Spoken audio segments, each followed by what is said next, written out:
Hello friends, आज हम इस वीडियो में महेश कुमार बनवाल की NCERT पर आधारित समान अध्ययन बुक जो कि 8वीं सीरीज के नाम से आई है, उस किताब से हम भारत का भूगोल अध्याय 13 विविध से संबंधित महत्वपूर्ण प्रश्नों को डिस्कस करेंगे जो आने वाले किसी भी एग्जाम में आपको हेल्प करेगा। इससे पहले ऑलरेडी हमने इतिहास और भारतीय राज्य व्यवस्था से संबंधित सभी अध्यायों को हमने कवर कर लिया है।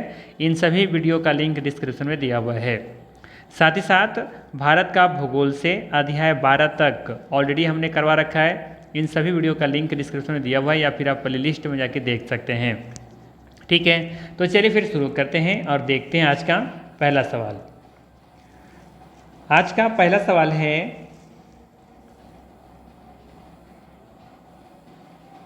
ध्यान दीजिएगा, आज का पहला सवाल है, भारत के स्थलाकृति मानचित्र निम्न में से कौन सा संस्थान बनाता है। सवाल पूछा गया है, भारत के स्थलाकृति मानचित्र निम्न में से कौन सा संस्थान बनाता है। दिए गए ऑप्शन में सही आंसर है भारतीय सर्वेक्षण विभाग। भारत का स्थलाकृति मानचित्र भारतीय सर्वेक्षण विभाग के द्वारा तैयार किया जाता है। विज्ञान तथा प्रौद्योगिकी विभाग के अंतर्गत राष्ट्रीय सर्वेक्षण और मानचित्र संगठन भारतीय सर्वेक्षण विभाग की स्थापना 1767 ईस्वी में की गई थी। ठीक है, सही आंसर है यहाँ पर बी ऑप्शन। याद रखिएगा, भारत के स्थलाकृति मानचित्र भारतीय सर्वेक्षण विभाग संस्थान बनाता है। बी ऑप्शन करेक्ट है। चलिए लेते हैं अगला सवाल। सवाल है यहाँ पर, दक्षिण ध्रुव प्रदेश अंटार्कटिका में स्थित भारत के अस्थायी अनुसंधान केंद्र का नाम क्या है। ऑप्शन है दक्षिण भारत, दक्षिणी निवास, दक्षिण चित्र या फिर दक्षिण गंगोत्री। याद रखिएगा, सही आंसर है दक्षिण गंगोत्री। दक्षिणी ध्रुव प्रदेश में स्थित भारत के अस्थायी अनुसंधान केंद्र का नाम दक्षिणी गंगोत्री है। याद रखिएगा, इसके अलावे यहाँ पर दो और भी अनुसंधान संस्थान हैं, जैसे कि मैत्री और भारती। याद रखिएगा, मैत्री और भारती नाम से दो अन्य केंद्र भी भारत के द्वारा स्थापित किए गए हैं। वर्तमान में दक्षिण गंगोत्री अनुसंधान केंद्र नष्ट हो चुका है। ठीक है, तो यहाँ पे सही आंसर है डी ऑप्शन दक्षिण गंगोत्री। अगला सवाल है, कौन सही सुमेलित नहीं है। बताना है कौन सा यहाँ पर सही सुमेलित नहीं है। तो श्रीहरिकोटा आप देखेंगे कि ये आंध्र प्रदेश में ही है। थुम्बा केरल में स्थित है, बिल्कुल सही है। भाभा एटॉमिक रिसर्च सेंटर ये आप देखेंगे कि मुंबई में है। ठीक है, जो कि ट्राम्बे के नाम से जानते हैं, ट्राम्बे जिला में है, जो कि महाराष्ट्र राज्य में स्थित है। तो ये कथन यहाँ पर गलत हो जाएगा। पोखरण हम लोग जानते हैं कि ये कहाँ पर है, ये जैसलमेर जिला में है, जो कि राजस्थान राज्य में स्थित है। तो ये भी कथन यहाँ पर बिल्कुल ही सही है। इसका सही आंसर हो जाएगा यहाँ पर सी ऑप्शन। ठीक है, Bhabha atomic research centre. Bhabha atomic research centre Maharashtra के मुंबई में स्थित है। ठीक है, तो सही आंसर है सी ऑप्शन। लेते हैं अगला सवाल। याद रख सकते हैं यहाँ पर, है ना, ये श्रीहरिकोटा कौन सा जिला में है, तो नेल्लोर जिला में है। थुम्बा कहाँ है, तो ये तिरुवनंतपुरम में, जो कि केरल की राजधानी भी है। और भाभा एटॉमिक रिसर्च सेंटर ये ट्रॉम्बे जहाँ जो कि मुंबई में स्थित है। और पोखरण ये जैसलमेर जिला में है। ठीक है, तो इन सभी चीज़ों को ध्यान में रखते हुए लेते हैं अगला सवाल। क्वेश्चन नंबर 4 सवाल है यहाँ पर, ध्यान दीजिएगा, निम्नलिखित में से किस राज्य की भूमि भारत के पूर्वी और पश्चिमी दोनों तटों पर है। बताना है। बहुत अच्छा सवाल है, ध्यान रखिएगा, कॉन्सेप्ट वाला क्वेश्चन है, ध्यान रखिएगा। निम्नलिखित में से किस राज्य की भूमि भारत के पूर्वी और पश्चिमी दोनों तटों पर स्थित है। ऑप्शन दे रखा है पुदुचेरी, केरल, आंध्र प्रदेश या फिर महाराष्ट्र। आसान सा ऑप्शन दिए गए हैं, सही आंसर हो जाएगा यहाँ पर पुडुचेरी। पुडुचेरी संघ शासित क्षेत्र की भूमि भारत के पूर्वी और पश्चिमी दोनों तटों पर है। वस्तुतः पुडुचेरी के 4 जिले इस प्रकार हैं। पहला है पुडुचेरी, दूसरा है आपका देखेंगे तो अनम और तीसरा माहे। ठीक है, तो याद रखिएगा। और एक है आपका यहाँ पर देखिएगा तो पुडुचेरी तो है ही अपने आप में। ठीक है, तो पुडुचेरी व कराईकल, पुडुचेरी व कराईकल ये 2 जिले हो गए, और एक अनम है और तीसरा है, चौथा है माहे। तो पुडुचेरी व कराईकल ये देखेंगे दोनों तमिलनाडु तट पर, जो कि पूरी तट पर स्थित है, जबकि यनम आंध्र प्रदेश के तट पर, पूर्वी तट पर ही स्थित है, जबकि माहे आप देखेंगे कि केरला तट पर स्थित है, पश्चिमी घाट पर। ठीक है, तो ये सभी ध्यान रखिएगा। ठीक है, ध्यान रखना है यहाँ पर। एक तो आपका हो गया तमिलनाडु में स्थित है पुडुचेरी व कराईकल, इधर देखने को मिलेगा, और एक अनम देखने को मिलेगा आंध्र प्रदेश के तट पर। ठीक है, जबकि आप देखेंगे माहे केरला तट पर स्थित है। ठीक है, तो ये जरूर ध्यान में रखिएगा। यहाँ पर सही आंसर है इसका पुडुचेरी। अगला सवाल है, आंध्र प्रदेश और तमिलनाडु के तटीय भूभाग को कहते हैं। आंध्र प्रदेश और तमिलनाडु के तटीय भाग को क्या कहते हैं? कोकन, कोरोमंडल, मालाबार या फिर पूर्व तट। सही आंसर है कोरोमंडल तट। ध्यान रखिएगा, कोरोमंडल तट आंध्र प्रदेश और तमिलनाडु के तटीय भूभाग को कहते हैं कोरोमंडल। ठीक है, मालाबार तट आप देखेंगे कि केरला वाला जो तटीय है क्षेत्र है उसे मालाबार तट कहते हैं। कोकन आप देखेंगे महाराष्ट्र और गोवा वाला जो क्षेत्र है ना उसे कहा जाता है कोकन तट। ठीक है, चलिए अगला सवाल लेते हैं। अगला सवाल है कि दीव एक द्वीप है, दमन से कुछ दूर, तो गोवा से कुछ दूर, गुजरात से कुछ दूर या फिर महाराष्ट्र से कुछ दूर। दीव एक द्वीप है जो कहाँ स्थित है, आपको इसका लोकेशन बतानी है। तो याद रखिएगा दीव एक द्वीप है जो कि गुजरात से कुछ ही दूर में स्थित है। सी ऑप्शन बिल्कुल यहाँ पे करेक्ट है। लेते हैं अगला सवाल। अगला सवाल है यहाँ पर, पिपली घाट दर्रा किस पर्वतीय भाग में स्थित है? बताना है आपको पिपली घाट दर्रा किस पर्वतीय भाग में स्थित है। पश्चिमी घाट, पूर्वी घाट, विंध्याचल घाट या फिर अरावली। तो याद रखिएगा पिपली घाट दर्रा अरावली के पर्वतीय भाग में स्थित है। पश्चिमी घाट में 3 प्रमुख दर्रे देखने को मिलेगा आपको, थाल घाट, भोर घाट और पाल घाट। ठीक है, ये तीनों घाट का नाम याद रखिएगा, थाल घाट, भोर घाट और पाल घाट। ये तीनों पश्चिमी घाट में स्थित है, जबकि पिपली घाट दर्रा ये अरावली पर्वत श्रेणी पर स्थित है। तो डी ऑप्शन यहाँ पर बिल्कुल ही करेक्ट है, याद रखिएगा। साथ ही साथ यहाँ पर ध्यान रख सकते हैं थाल घाट ये नासिक और मुंबई के बीच में है, भोर घाट मुंबई और पुणे को जोड़ता है, जबकि पाल घाट कोची और चेन्नई को जोड़ता है। ठीक है, तो ये तीनों घाट के बारे में याद रख सकते हैं। यहाँ से भी सवाल कई बार एग्जाम में पूछे गए हैं। ठीक, चलिए लेते हैं अगला सवाल। अगला सवाल है क्वेश्चन नंबर 8। सवाल है किस पर्वतीय स्थल को सतपुड़ा की रानी कहते हैं? सवाल है किस पर्वतीय स्थल को सतपुड़ा की रानी कहते हैं? पचमढ़ी, नीलगिरी, महेंद्रगिरी या फिर कार्डेमम। सही आंसर है पंचमढ़ी। याद रखिएगा पंचमढ़ी पर्वतीय स्थल को सतपुड़ा की रानी कहते हैं।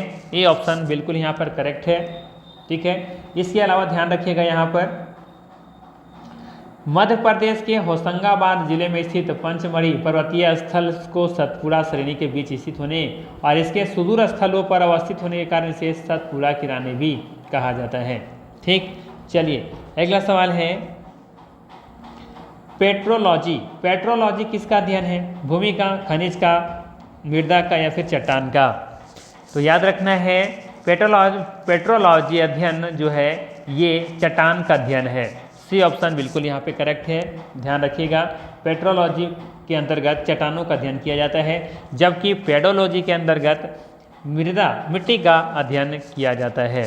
ठीक है, तो यहाँ पे आप ध्यान दीजिएगा सही आंसर क्या हो जाने वाला है? C option. ठीक है,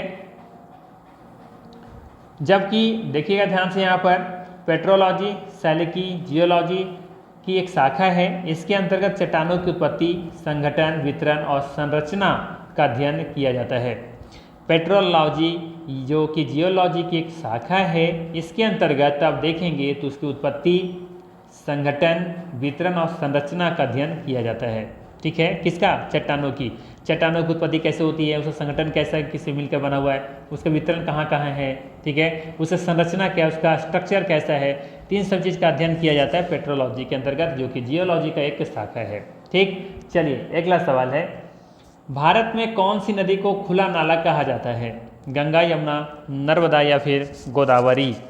याद रखिएगा यमुना नदी को खुला नाला कहा जाता है, ऐसा इसके अत्यधिक प्रदूषित होने के कारण कहा जाता है। इसकी प्रमुख सहायक नदियां क्रमशः टोंस, चंबल, सींध और बेतवा तथा केन हैं। याद रखिएगा यमुना की सहायक नदियों में से कौन कौन है जिसका प्रमुख रूप से नाम लिया जा सकता है? टोंस, चंबल, सींध, बेतवा और केन। ठीक है। तो बेतवा केन आप देखेंगे कि उत्तर से माफ़ कीजिएगा दक्षिण मध्य दक्षिण से निकल करके उत्तर की तरफ ये जा करके आपका ये यमुना नदी में जाकर के मिलती हैं। ठीक है। ये भी ध्यान रख सकते हैं कि दिल्ली से प्रवाहित होते समय यमुना नदी पूरी तरह से ये गंदी नाला की तरफ बन जाती हैं। ठीक है। ये भी आप याद रख सकते हैं यहाँ से। तो बी ऑप्शन बिल्कुल करेक्ट है। खुला नाला किसे कहा जाता है? यमुना नदी को कहा जाता है, क्योंकि बहुत ज़्यादा इसमें गंदगी प्रदूषित हो चुका है ये नदी, और इसको कह सकते हैं इसमें बहुत ज़्यादा इसमें लोग गंदगी जो होता है वो फैला के रखे हुए हैं, है ना। तो ये ध्यान रख सकते हैं। चलिए अगला सवाल है कि विजयवाड़ा किस नदी के किनारे स्थित है? ठीक है। सवाल क्या है? विजयवाड़ा किस नदी के किनारे स्थित है? सभी को पता होगा ये कृष्णा नदी के किनारे स्थित है। ठीक है। विजयवाड़ा नगर जो कि आंध्र प्रदेश का एक जिला है ना, ये कृष्णा जिला में कृष्णा नदी पर स्थित है। कृष्णा जिला में कृष्णा नदी के किनारे ये अवस्थित है विजयवाड़ा नगर। यह आंध्र प्रदेश का तीसरा सबसे बड़ा सबसे बड़ा शहर है। ठीक है। इससे बड़ा दो शहर कौन कौन से हैं? तो हैदराबाद और विशाखापट्टनम है। तो हैदराबाद विशाखापट्टनम के बाद ये विजयवाड़ा आंध्र प्रदेश का तीसरा सबसे बड़ा शहर है। तो ये इसका करेक्ट आंसर है कृष्णा नदी। अगला सवाल है, पर्यावरणीय आयोजन के साथ मूलतः संबंधित संगठन है, कौन सा? ये आपको बतानी है। ऑप्शन दे रखा है CSIR, ठीक है, या फिर NEERI नीरी, या फिर CIFRI, या फिर ICAR। तो इसका बिल्कुल ही यहाँ पे जो करेक्ट ऑप्शन होने वाला है वो है नीरी। बी ऑप्शन बिल्कुल ही सही है। नीरी का फुल फॉर्म होता है नेशनल, ध्यान रखिएगा, national environmental engineering research institute. ठीक है, ध्यान रखिएगा। एन से क्या होता है? नेशनल, ठीक है। ई से होता है इन्वायरमेंटल, ई से होता है इंजीनियरिंग, आर से होता है रिसर्च, और आई फोर होता है इंस्टीट्यूट। ठीक है, ये नीरी का फुल फॉर्म है। तो ध्यान रखिएगा कि पर्यावरणीय आयोजन के साथ मूलतः संबंधित संगठन कौन सा है? तो नीरी है। ठीक है। चलिए लेते हैं अगला सवाल। अगला सवाल क्या है देख लेते हैं। अगला सवाल है यहाँ पर, क्रिकेट बैट के लिए विलो कहाँ से प्राप्त होता है? क्या सवाल है? क्रिकेट बैट बनाने के लिए विलो जो होता है, विलो एक लकड़ी है, लकड़ी नहीं कह सकते, एक पेड़ है, ये एक पेड़ का नाम है विलो। ठीक है। तो विलो का जो लकड़ी है ये कहाँ से आपको मिलेगा, किस स्थान से? ठीक है, ऐसा कुछ ऑप्शन होगा, जैसे उष्णकटिबंधीय वन, या फिर वर्षा प्रचुर वन, या फिर पतझड़ी वन, या फिर कुछ और इस तरीके से ऑप्शन दिए होंगे। देख लेते हैं क्या दे रखा है। चलिए, दे रखा है यहाँ पर उष्णकटिबंधीय वन, वर्षा प्रचुर वन, पतझड़ी वन, या फिर शंकुधारी वन। सही आंसर है इसका शंकुधारी वन। याद रखिएगा, जो विलो जो लकड़ी है ना, ये जो प्राप्त होता है ये शंकुधारी वनों से प्राप्त होती हैं। ठीक है। ये वन ठंडे प्रदेशों में पाए जाते हैं, और भारत में खास करके देखा जाए तो ये जो लोकेशन इसका जो बता सकते हैं आप, वो जम्मू कश्मीर है। जम्मू कश्मीर में राज्य में यहाँ पे देखेंगे विलो लकड़ी पाई जाती है, और यहीं पर क्रिकेट बैट उत्पादन के लिए ये प्रसिद्ध भी है। ये क्षेत्र आपको याद रखनी है। तो सही आंसर है यहाँ पे जो डी ऑप्शन। अगला सवाल है, जीवमंडल आरक्षित क्षेत्र का उद्देश्य क्या है? ठीक है, बायोस्फीयर रिजर्व जो होता है ना, उसका जो उद्देश्य होता है क्या होता है, ये आपको बतानी है। पहला ऑप्शन दे रखा है वन भूमि के वनस्पति जात और प्राणी जात का परिरक्षण करना, बिल्कुल करेक्ट है। वन उत्पादों पर प्रयोग और विकास करना, ये भी सही है। कृषि उत्पादों पर प्रयोग और विकास करना, ये भी सही है। सही आंसर है यहाँ पर डी ऑप्शन, बिल्कुल ही करेक्ट है। ध्यान रखिएगा, ज़्यादातर सवालों में डी ऑप्शन ही सही होते हैं, आप ये ध्यान में रख सकते हैं थोड़ा सा। वो कभी कभी रेयर केस में ऐसा होता है कि उपर्युक्त में से सभी नहीं होता है। ठीक है, अगर तुक्का लगाना हो और अगर कुछ भी नहीं समझ में आ रहा हो तो आप डी ऑप्शन लगा के आ सकते हैं, अगर कुछ नहीं पता है तो। अगला सवाल है कि कुगटी वन पशु विहार किस राज्य में स्थित है? कुगटी वन पशु विहार किस राज्य में स्थित है? तो ये हिमाचल प्रदेश में स्थित है, सबको पता होगा। ठीक है, कुगटी वन पशु विहार हिमाचल प्रदेश के चंबा जिले में अवस्थित है। ठीक है, और हिमाचल में 5 राष्ट्रीय उद्यान भी हैं जो कि नीचे यहाँ पर आपको देखने को मिल सकता है। ठीक है, लिस्ट में तो यहाँ पे देख सकते हैं कौन कौन सा है। Great Himalayan national park, Pin Ghati national park, Indira Kila national park, Kheerganga national park तथा सिम्बल बाडा नेशनल पार्क। तो इन 5 नेशनल पार्क का नाम याद रख सकते हैं, जो कि आप देखेंगे हिमाचल प्रदेश में ये अवस्थित है। ठीक है, और हिमाचल प्रदेश के बारे में मैंने बताया था ना कि यहाँ पे हिंदुओं की संख्या सबसे ज़्यादा है, लगभग 90% से ज़्यादा लोग यहाँ हिंदू रहते हैं। ठीक है, अगला सवाल, ऊपरी ब्रह्मपुत्र घाटी में पाए जाने वाला मुख्य खनिज है, ऊपरी ब्रह्मपुत्र घाटी में पाए जाने वाला मुख्य खनिज कौन सी है? कोयला है, लौह अयस्क है, पेट्रोलियम है, फिर मैग्नीज है। तो ऊपरी ब्रह्मपुत्र घाटी में आप देखेंगे तो पेट्रोलियम मुख्य रूप से पाए जाने वाला खनिज है। ठीक है, सी ऑप्शन यहाँ बिल्कुल ही करेक्ट होगा, ध्यान रखिएगा। यहाँ से ये लाइन जरूर याद रखिएगा। इस क्षेत्र के प्रमुख तेल उत्पादक स्थल कौन कौन से? डिब्रूगढ़ और शिवसागर, ये दोनों जिले में स्थित हैं। ठीक है, आपको ध्यान रखना है। अगला सवाल है,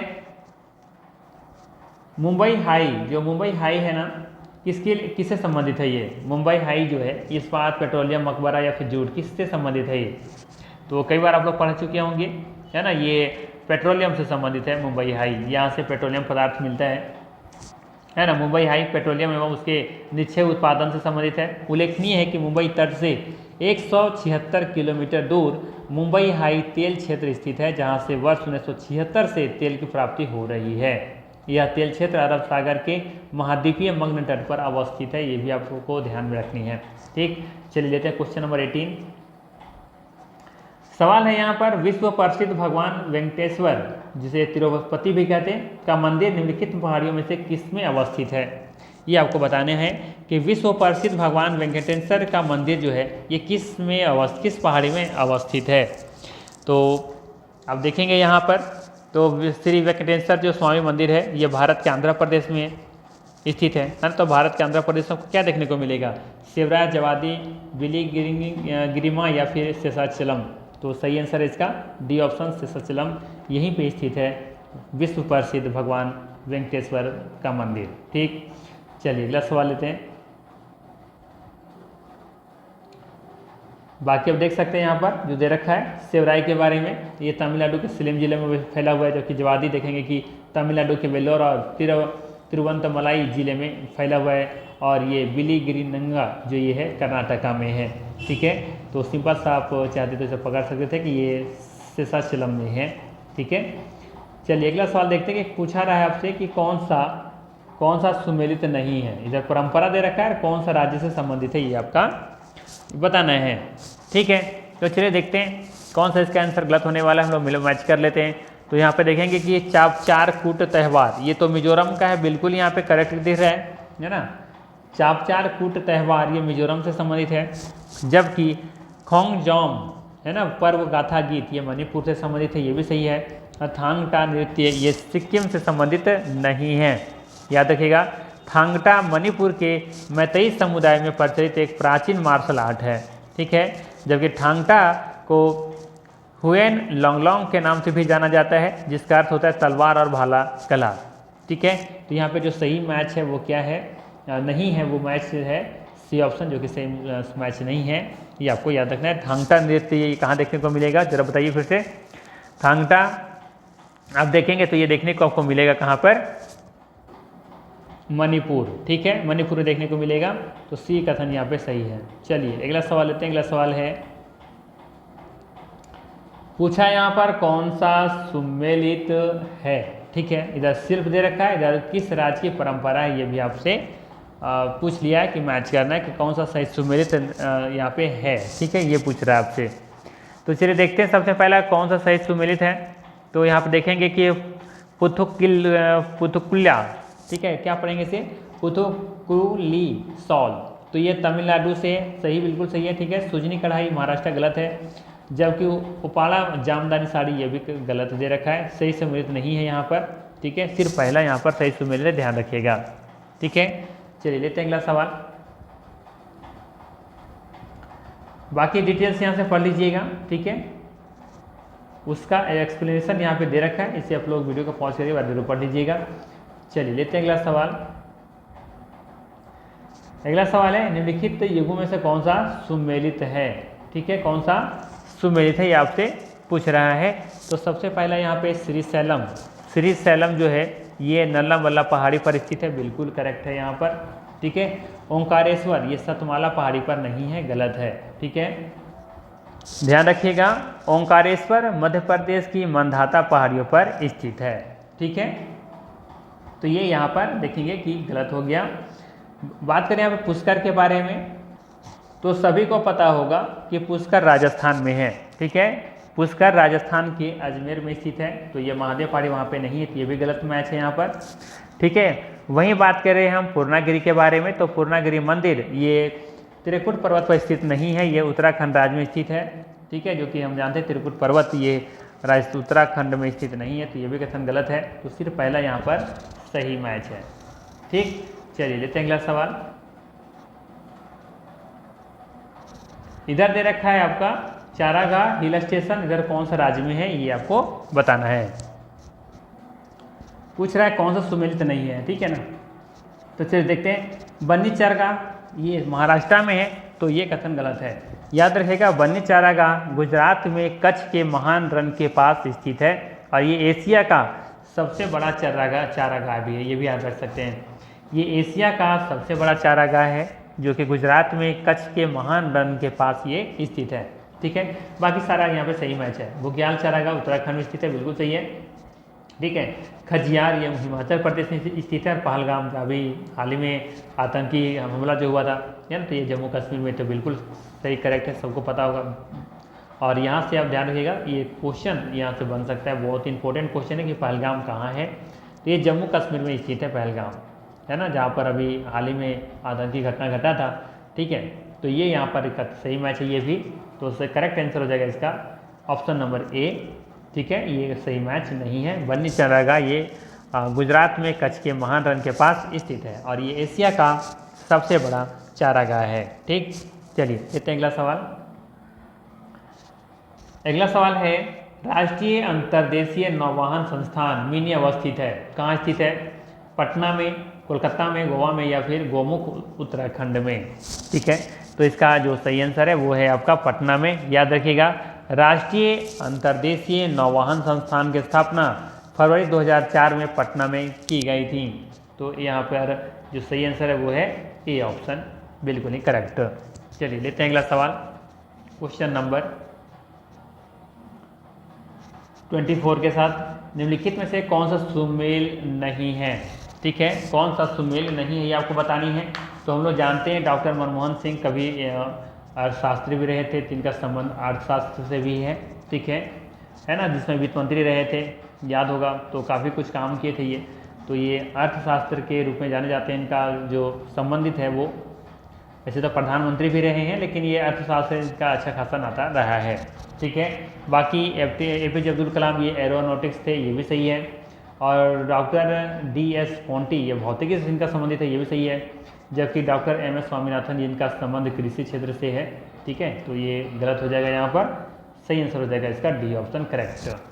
ठीक है, चलिए, और हम जानते हैं वैसे कि डॉक्टर MS स्वामीनाथन को भारत में हरित क्रांति के रूप में, हरित क्रांति जनक के रूप में जाने जाते हैं।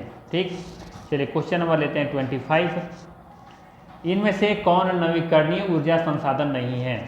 बताना है कि कौन सा नवीकरणीय ऊर्जा संसाधन नहीं है। तो देखेंगे, जल नवीकरणीय ऊर्जा संसाधन है, सूर्य भी है, पृथ्वी भी है, लेकिन यहाँ पर कोयला इसका सही आंसर हो जाएगा, ये नहीं है। ठीक है, कोई दिक्कत नहीं होना चाहिए, यहाँ पर सिंपल सा है।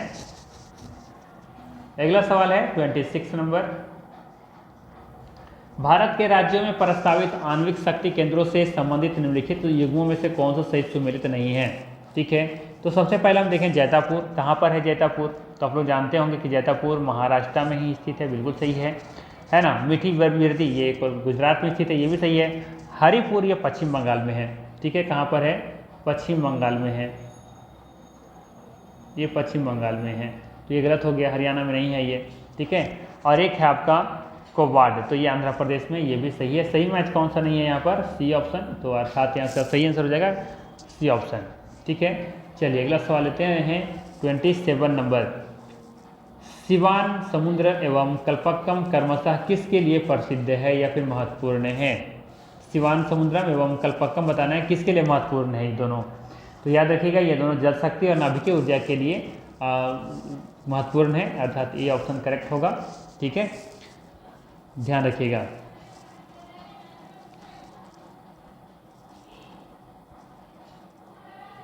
ध्यान दीजिएगा इधर। सिवाना समुद्र कर्नाटक में कावेरी नदी पर स्थित एक जलप्रपात है, जिसमें वर्ष 1902 में एशिया के पहले हाइड्रो इलेक्ट्रिक पावर स्टेशन निर्माण किया गया था। यह पावर प्लांट मुख्यतः कोलार गोल्ड फील्ड को बिजली आपूर्ति करता है। कलपक्कम तमिलनाडु में स्थित न्यूक्लियर पावर प्लांट है। ठीक है, चलिए अगला सवाल लेते हैं। अगला सवाल है यहाँ पर मैच करना है, फिर से बताना है कि कौन सा उसका एक सही सुमेलित कह सकते हैं, यहाँ पे सुमेलित है, बताना है कौन सा सही सुमेलित है। ठीक है, एक तरफ दर्रा दे रखा है ना, और दूसरी तरफ दे रखा है दर्रा, दूसरी तरफ दे रखा है राज्य केंद्र शासित प्रदेश। ठीक है, तो इधर दर्रा दे रखा है और इधर दे रखा है आपका केंद्र शासित प्रदेश। ठीक है, चलिए तो मैच करते हैं। तो सबसे पहले देखते हैं कि क्या दे रखा है, अघिल। तो अघिल कहाँ पर है ये, तो अघिल कहाँ पर है, ये काराकोरम में माउंट गॉडविन स्टोन केटू के उत्तर में स्थित है। ठीक है, तो ये अरुणाचल प्रदेश में नहीं है, गलत हो गया ये। फिर दिफू, दिफू के बारे में बात करें है ना, तो दिफू या पूर्वी अरुणाचल प्रदेश में भारत, चीन और म्यांमार की विवादित सीमा पर स्थित एक पहाड़ी दर्रा है। ठीक है, तो ये भी कथन यहाँ पर गलत हो जाएगा। नीति दर्रा, ठीक है, तो माना नीति है ना, जो माना और नीति ये दोनों देखेंगे कि महान हिमालय में स्थित है और ये उत्तराखंड में ही स्थित है, तो ये कथन यहाँ पर सही है। और माना, ठीक है, तो माना हिमाचल प्रदेश में आप देखेंगे कि नहीं है। ठीक है, माना और नीति दोनों कहाँ पर है, उत्तराखंड में ही है। ठीक है, तो ये भी कथन यहाँ पर गलत है। ठीक है, माना और नीति आप ध्यान रखिएगा कि ये उत्तराखंड को तिब्बत से जोड़ता है। ठीक है, तो सी ऑप्शन बिल्कुल यहाँ पर करेक्ट है, बाकी गलत है। ठीक, चलिए अगला सवाल लेते हैं। अगला सवाल है, चंद्रप्रभा वन्यजीव अभयारण्य उत्तर प्रदेश के किस जनपद में स्थित है। चंद्रप्रभा वन्यजीव अभयारण्य उत्तर प्रदेश के किस जनपद में स्थित है। तो याद रखिएगा, चंद्रप्रभा वन्यजीव अभयारण्य उत्तर प्रदेश के चंदौली जनपद में स्थित है। ठीक है, तो यहाँ पे बी ऑप्शन बिल्कुल ही करेक्ट है। ठीक, बाकी ध्यान दीजिएगा यहाँ पर सोनभद्र के बारे में। ठीक है, सोनभद्र कैमूर वन्यजीव अभयारण्य, बहराइच यहाँ पर देखेंगे तो कतरनिया घाट वन्यजीव विहार स्थित है, जबकि लखीमपुर खीरी यहाँ पर किशनपुर वन्यजीव विहार स्थित है।